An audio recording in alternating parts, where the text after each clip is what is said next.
बच्चे हों या फिर बड़े, पिज़्ज़े के सभी शौकीन होते हैं, लेकिन रमज़ान में बनाना थोड़ा सा मुश्किल हो जाता है। तो आज इसी मुश्किल को आसान करने वाली हूँ, क्योंकि आज हम बनाएंगे छोटू साइज़ के मिनी पिज़्ज़ा जो बच्चों के साथ साथ बड़ों के भी फेवरेट होने वाले हैं। इसकी डो बनाने का तरीका और बग़ैर अवन के आप ये डो बना के रमज़ान के लिए फ्रीज कर सकते हैं और रमज़ान में काम को आसान कर सकते हैं। इसके अलावा घर में ही बनाएंगे मज़ेदार किस्म की सॉस। ये पिज़्ज़ा सॉस बना के आप रमज़ान में कई तरह के पास्ता बना सकते हैं, सैंडविचेस बना सकते हैं और पिज़्ज़ा में इस्तेमाल कर सकते हैं। तो आज ही बग़ैर अवन के ढेर सारे मिनी पिज़्ज़ा बनाएं और रमज़ान के लिए स्टोर करें, रमज़ान में काम को आसान करें। अस्सलाम वालेकुम, अल्लाह के नाम से शुरू जो बड़ा मेहरबान निहायत रहम करने वाला है। रेसिपी पसंद आए चैनल को ज़रूर सब्सक्राइब करना है। तो यहाँ पे जी सबसे पहले पिज़्ज़ा सॉस बनाएंगे। पानी गर्म कर लेना है। तो इसमें मैं डाल रही हूँ टमाटर, तकरीबन 750 ग्राम मैं इसमें टमाटर डालूंगी और इसको ब्लांच कर लेंगे। 1 से 2 मिनट के बाद आप देख रहे हैं कि ऊपर से स्किन जो है ना ये रिमूव होना स्टार्ट हो गई है। चूल्हा बंद करके और आप चाहें तो इसको ठंडे पानी में डाल लें और ये जो स्किन है ये आराम से निकल जाएगी। ये आपने उतार लेनी है और ये देखें, ये इस तरीके से मैंने सारे टमाटर की स्किन उतार ली है। और इसके बाद ना मैं इसको रफली काट लूँगी टमाटर को। यही पैन यूज़ करेंगे जिसमें हमने टमाटरों को ब्लांच किया था। इसमें 3 टेबलस्पून ऑयल डालेंगे और एक बड़े साइज़ की प्याज है जिसको चॉप कर लिया है। और इसके बाद मीडियम आंच पे हमने प्याज को फ्राई करना है। यहाँ पे हम प्याज को कलर नहीं देंगे, इतना फ्राई करेंगे कि प्याज नरम हो जाए। ये देखें, ये इस तरह की जब प्याज नरम हो जाएगी तो हम इसमें टमाटर डाल देंगे। ये देख रहे हैं, ये टमाटर जो है मैंने इस तरीके से मोटे मोटे काट लिए हैं। और इसमें हम डाल देंगे 1 टेबलस्पून लहसुन अदरक, या तो पेस्ट डालें या तो कुटा हुआ डालें। मैं इसमें कुटा हुआ डाल रही हूँ। इसको थोड़ा सा हमने मिक्स करना है ताकि ये सारी चीज़ें अच्छी सी मिक्स हो जाएं। और इसके बाद इसमें डालेंगे नमक, तकरीबन 1 टीस्पून मैं इसमें नमक डाल रही हूँ और 1 टेबलस्पून जाएगी चीनी। इसके अलावा 1 टीस्पून हम इसमें पिसी हुई लाल मिर्च डालेंगे और 1 टीस्पून कुटी हुई काली मिर्च हम इसमें डालेंगे और ½ टीस्पून या फिर 1 टीस्पून हम इसमें चिकन पाउडर डालेंगे। अगर चिकन पाउडर ना हो तो आप स्किप कर सकते हैं, लेकिन ना इससे फ्लेवर बहुत अच्छा हो जाएगा। बाकी आपकी मर्ज़ी, अगर ना हो तो स्किप कर सकते हैं। इन सारी चीज़ों को मिक्स करेंगे, आंच को हल्का करेंगे, पानी डालने की ज़रूरत नहीं है। इसको कवर करके हम टमाटर गल जाने तक इसको पकाएंगे। तो हल्की आंच पे मैंने तकरीबन 2 से 3 मिनट इसको पकाया है और टमाटर जो है ना वो मुकम्मल तौर पे यहाँ पे ये देखें, ये इस तरह से गल चुके हैं। अब देखें, अगर तो आपके पास हैंड बीटर है तो आप इस पॉइंट पे इसको जो है ब्लेंड कर सकते हैं आराम से। अगर हैंड बीटर नहीं है तो इसको थोड़ा सा आप ठंडा कर लें। जब ये मुकम्मल ठंडा हो जाए तो इसके बाद आप इसको मिक्सी जार में डाल के ब्लेंड कर दें। तो मैंने भी यही किया है, इसको मिक्सी जार में डाल के और इसको ब्लेंड किया है। थोड़ा बहुत जो मिक्सी में लगा हुआ है थोड़ा सा पानी डाल के ना मैंने दोबारा से ब्लेंड करके मैंने इसमें डाल दिया ताकि कोई चीज़ ज़ाया ना हो। ½ कप हम केचप डालेंगे, 1 टेबलस्पून सिरका, 1 टेबलस्पून हम इसमें डालेंगे सोया सॉस और चूल्हा हम दोबारा से ऑन करेंगे और यहाँ पे इसको पकाएंगे। क्योंकि अभी पानी डाला है ना, तो बस हम इसको थोड़ा सा पकाएंगे। ये जो पानी है ये भी ड्राई हो जाए और हल्का सा जो है हमारा ये सॉस ये गाढ़ा हो जाए। तो इसको मिक्स करेंगे 2 मिनट के लिए। अब यहाँ पे ना मैंने चेक किया था, मुझे थोड़ा सा नमक कम लगा है तो मैं 1/4 टीस्पून मज़ीद डाल रही हूँ। आप भी चेक कर लीजिएगा, जो भी चीज़ आपको कम लगे इस पॉइंट पे डाल सकते हैं। अब देखें, ये इस तरह की शक्ल में आ गया है। हमने इसको इतना ही गाढ़ा रखना है क्योंकि ये ठंडा होने के बाद भी गाढ़ा होगा। चूल्हा बंद कर देंगे और चूल्हा बंद करने के बाद हम इसमें ½ टेबलस्पून ड्राई ऑर्गेनो लीव्स डालेंगे। हम इसको आखिर में इस वजह से ये डाल रहे हैं ताकि इसका फ्लेवर जो है ना वो एंड तक बरकरार रहे।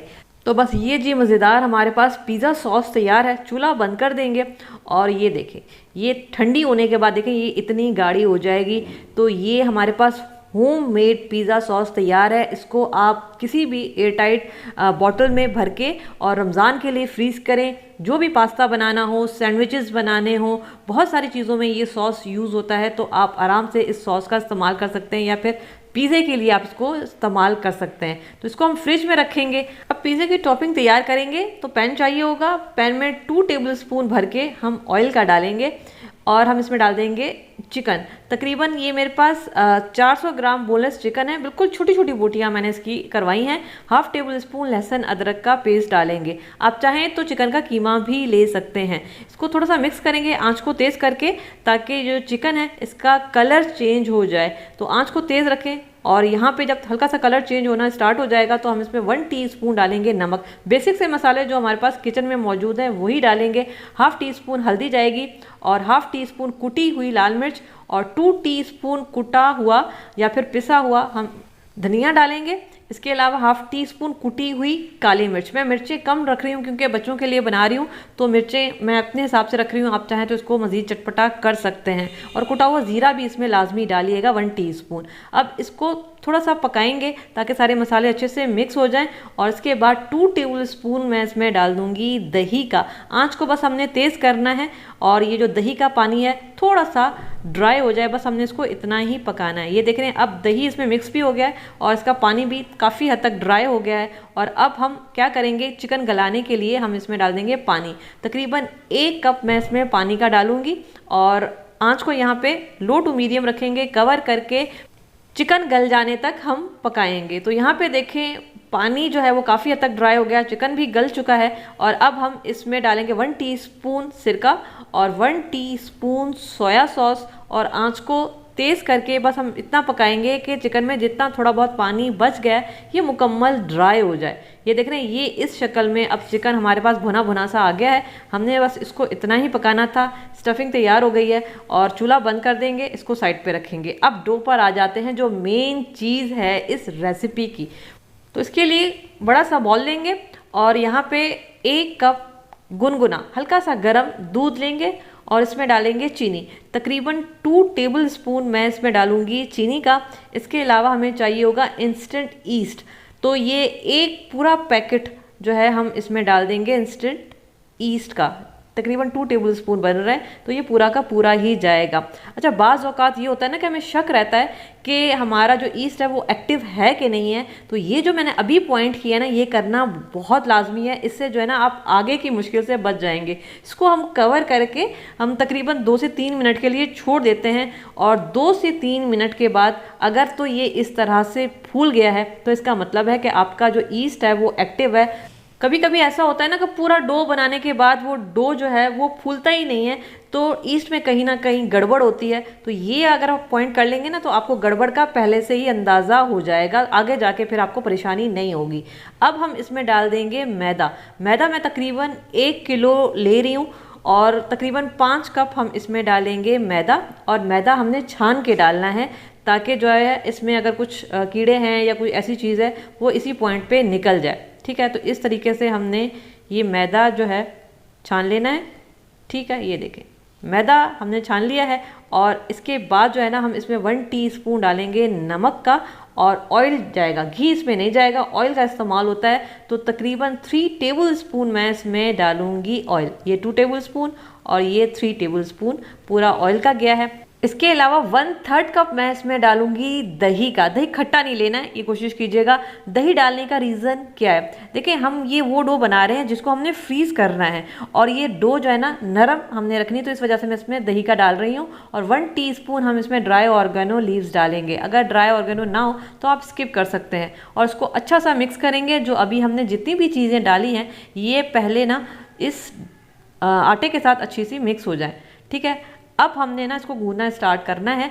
तो 1 कप मैंने नीम गर्म दूध पहले लिया था और 1 कप नीम गर्म दूध मैंने अभी लिया है। और थोड़ा थोड़ा ये हम दूध डालते हुए नरम डो तैयार कर लेंगे। डो को सख्त नहीं रखना है। तो ये देखें ये इस तरह का हमारे पास नरम डो तैयार है। आप चाहें तो पानी से भी इसको गूंद सकते हैं, नीम गर्म पानी से, लेकिन ये डो हमने फ्रीज़ करना है। दूध से गूंदेंगे तो डो आपका नरम रहेगा फ्रीज़ होने के बाद भी।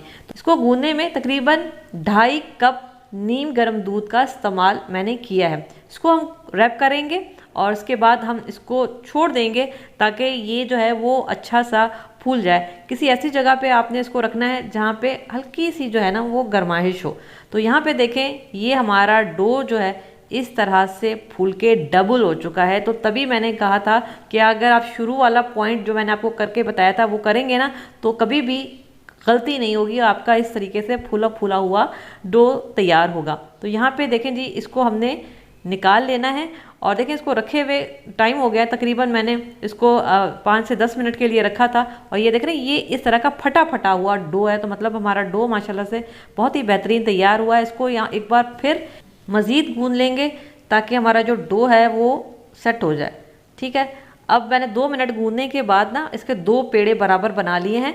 एक पेड़े को हटा के इसको कवर करके रखेंगे और जो दूसरा पेड़ा है हल्का सा सरफेस पे हमने खुश्का छिड़का है और इसके बाद जो है हमने इसको बेलना है और एक बड़ी सारी सी जो है वो रोटी जो है हमने यहाँ पे बेलनी है। ये देखें इस तरह की हमने रोटी बेलनी है, लेकिन थोड़ी सी मोटी, तकरीबन ये 2 इंच की रोटी आपने मोटी बेलनी है। और इसके बाद कोई भी कटर ले लें, तकरीबन 3 इंच का आपके पास कटर होना चाहिए या फिर इस तरह का ग्लास ले लें और ये इस तरह से हम इसकी कटिंग करेंगे। तो यहाँ पे मिनी पिज़्ज़ा बना रहे हैं तो इस वजह से हम छोटे छोटे ही कट करेंगे, बाकी आप साइज़ अपने हिसाब से रख सकते हैं। और ये जो जितना भी ये डो है ये हम निकाल लेंगे। सही है, इस तरह से हमारे पास ये कट कर आ जाएगा और ये है, इसको हम दोबारा से बेल के इसी तरीके से काटेंगे। इसके बाद फोक की मदद से या फिर छुरी की मदद से हमने इस तरीके से इस पर निशान लगाने हैं ताकि जब हम इसको बेक करें तो ये जो है ना ज़्यादा फूले नहीं। ये देखें ये इस तरह से हमने इस पर इस तरह के मार्क्स लगा लेने हैं। सारे जितने भी हमने यहाँ पे कट किए हैं इन सब पे हम लगाएंगे और बेक करेंगे। पहला मेथड ये है कि मैं आपको बेकिंग वाला मेथड बताती हूँ। हमने ट्रे चाहिए होगा और इसके ऊपर थोड़ा सा जो है ना ये ड्राई आटा जो है ये इस तरीके से छिड़केंगे। ठीक है, और इसके बाद ये जो हमने पिज़्ज़ा कट करके रखे थे ये हम इसके ऊपर रखेंगे। 5 मिनट के लिए इसको ऐसे ही रखेंगे। इसके बाद इसको ओवन में डालेंगे और आपने सिर्फ इतनी देर के लिए बेक करना है कि ये हल्के से सेट हो जाए, हमने कलर नहीं देना है। दूसरा मेथड फ्राई पैन वाला है। फ्राई पैन लेंगे और इसके ऊपर ये रखेंगे पिज़्ज़ा जो कटे हुए थे, ये मैं आपको दिखा रही हूँ। इसकी मोटाई ना इतनी होनी चाहिए, तकरीबन 2 इंच की, बिल्कुल पतले आपने नहीं बेलने हैं। और इसके ऊपर ये पिज़्ज़ा डो रखेंगे और इसके बाद जो है ना हम इसको चूल्हे पे पकाएंगे। चूल्हे पे किस तरीके से पकाना है, हमने क्या करना है, आंच को बिल्कुल हल्का रखना है। आप आंच को तेज़ रखेंगे ना तो ये कड़क हो जाएंगे, हमने इनको कड़क नहीं करना है, बस इनको सेट करना है। ये देखें ये हल्का सा इस पर कलर आया है, 1 मिनट से भी कम टाइम लगा है। और इसके बाद ये देखें ये इस तरीके से इसकी साइड चेंज करेंगे। तकरीबन ये 2 मिनट लगेंगे और 1 मिनट एक साइड पे, 1 मिनट दूसरी साइड पे। ये देखें ये इस तरह से पिज़्ज़ा का बेस जो है वो सेट हो जाएगा। तो बस हमने इनको निकाल लेना है, प्लेट में ठंडा होने देते हैं। और दूसरी तरफ ये देखें ये जो मैंने बेक होने के लिए रखे थे ये भी सेट हो चुके हैं। मकसद ये है कि हम इसको इजीली फ्रीज़ कर सकें, हमने बस इनको इतना सेट करना है। इनका हल्का सा जो कच्चापन है ना वो बस हमने ख़त्म करना है। तो इनको भी हम निकाल लेंगे और ये हमारे पास इस तरह से पिज़्ज़ा बेस तैयार हो जाएंगे। ये जो डो मैंने आपको बताया ना, इस डो से तकरीबन आपके 40 से 45 पिज़्ज़ा बेस तैयार हो जाएंगे। अब हमने पिज़्ज़ा तैयार करने हैं। पिज़्ज़ा तैयार करने का तरीका, हम पैन लेंगे और पैन में जो है वो ये पिज़्ज़ा बेस डालेंगे और इसके ऊपर जो है ये हमने जो अभी पिज़्ज़ा सॉस मज़ेदार सा बनाया था ये हम इसके ऊपर लगाएंगे। और इसके बाद जो है हम इसके ऊपर चीज़ डालेंगे। मैं यहाँ पे पिज़्ज़ा चीज़ डाल रही हूँ, आप चाहें तो मोज़रेला और चेडर दोनों मिक्स करके भी डाल सकते हैं। मैं पिज़्ज़ा चीज़ का इस्तेमाल कर रही हूँ आज। और इसके ऊपर ना ये हमने जो चिकन तैयार किया था ये रख देंगे और थोड़ा सा कटा हुआ शिमला मिर्च हम इसके ऊपर रखेंगे और ऑलिव्स हैं ऊपर। टॉपिंग आपने क्या रखनी है ये आप अपनी मर्ज़ी से, बच्चों की मर्ज़ी के हिसाब से रख सकते हैं। मैं ना सिंपल सा इसी तरीके से बना रही हूँ। ठीक है, और इसके बाद जो है हम इसको चूल्हे पे रखेंगे। आंच को बिल्कुल हल्का रखना है, तेज़ नहीं रखना है। हमने बस इसको हल्की आंच पे कवर करके इतना पकाना है कि जो चीज़ है ना ये मुकम्मल तौर पे मेल्ट हो जाए। तो यहाँ पे देखें तकरीबन 3 मिनट मैंने हल्की आंच पे रखा था और ये देखें ये चीज़ इस तरीके की मेल्ट हो गई है। उसके बाद हमने इनको निकालना है तो चूल्हे पे आराम से ये बन जाएंगे। तो अगर घर में अवन नहीं है कोई बात नहीं, आप बग़ैर अवन के भी बना सकते हैं। और नीचे से देखें कितना बेहतरीन सा कलर आ गया है। और ये इस तरह से आपने जितने भी बनाने हो इस तरीके से बनाएं। अभी ये गर्म है, इसको मैं ठंडा होने देती हूँ। दूसरी तरफ जो है हम बेक होने के लिए भी रखेंगे। तो मैंने ट्रे में बिल्कुल उसी तरीके से ये बना लिए हैं जैसे हमने पहले बनाए थे। अवन में रखेंगे, बेक करेंगे। हमने इनको इतना ही बेक करना है कि बस जो चीज़ है ये मुकम्मल तौर पे मेल्ट हो जाए। ये देखें हल्का सा नीचे से कलर आया है ये, और ऊपर से जो चीज़ है ये मुकम्मल तौर पे बस मेल्ट हो चुकी है। तकरीबन 200 डिग्री पर मैंने इनको बेक किया है और वो भी तकरीबन 10 से 12 मिनट के लिए। तो ये इस तरीके से हम इनको तैयार कर लेंगे। अब फ्रीज़ करने के मैं आपको 3 तरीके बताऊंगी। पहला तरीका तो ये है कि आप पिज़्ज़ा बेस बना के इसको फ्रीज़ कर सकते हैं। तो ये देखिए हमने पिज़्ज़ा बेस बनाए हैं, इसको जिपलॉक बैग में इस तरीके से डालें और उसके बाद फ्रीज़र में आप इसको रख दें। और रमज़ान में बस आपने क्या करना है, इनको निकालना है, थोड़ा सा रूम टेम्परेचर पर आने दें और ऊपर से टॉपिंग डालें। और आपने बेक करना है तो बेक कर लें और चूल्हे पे पकाना है तो चूल्हे पे पका लें, जैसे मैंने आपको चूल्हे पे पकाना बताया है। दूसरा मेथड क्या है? दूसरा मेथड ये है कि आप ये जो पिज़्ज़ा है ये मुकम्मल तौर पे बेक कर लें, जैसे हमने अभी किया है। और उसके बाद जो है हम इस तरीके से आपने इसको प्लास्टिक शीट से इसको इस तरीके से रैप करना है और ये सारे पिज़्ज़ा आपने इसी तरीके से तैयार करने हैं। इसके बाद आपने इनको जिपलॉक बैग में डालना है, ठीक है। जितने भी आप बनाने हैं, अगर सारे के आप बनाना चाहते हैं तो सारे बनाएं और इस तरीके से जिपलॉक बैग में डालें और फ्रीज़र में डालें और उसके बाद जो है इसको फ्रीज़ करें। रमज़ान में बस आपने निकालना है और माइक्रोवेव में इनको गर्म करना है और उसके बाद इफ्तार में जो है आपके मिनी पिज़्ज़ा तैयार हो जाएंगे। तो देखें कितना काम आपका आसान हो जाएगा। तो बस मैं ये फ्रीज़र में रखूँगी, फ्रीज़ करूँगी रमज़ान के लिए। एक मेथड ये हो गया। दूसरा और ये तीसरा आखिरी मेथड क्या है कि ये जो मिनी पिज़्ज़ा है ना, इनको मैंने बेक नहीं किया है, ये कच्चे हैं। इसके ऊपर बस हमने क्या करना है कि ये इस तरीके से आपने ये प्लास्टिक शीट से हम इस तरीके से इसको रैप करेंगे, ठीक है। ये देखिए इस तरीके से जितने भी आपके पास पिज़्ज़ाज़ हैं आपने सबको जो है इस तरीके से रैप करना है और इसके बाद जो है आपने इनको ये जिपलॉक जो बैग है इसमें डालना है और सारे के सारे आप इसी तरीके से फ्रीज़ कर दें। और फिर रमज़ान में सिंपल आपने इनको निकालना है, थोड़ा सा रूम टेम्परेचर पर आने दें और उसके बाद अगर आपने इनको बेक करना है तो बेक कर लें और अगर चूल्हे पे पकाना है तो आप चूल्हे पे चीज़ मेल्ट होने तक पका लें। तो बनाइएगा, बताइएगा कैसे बने।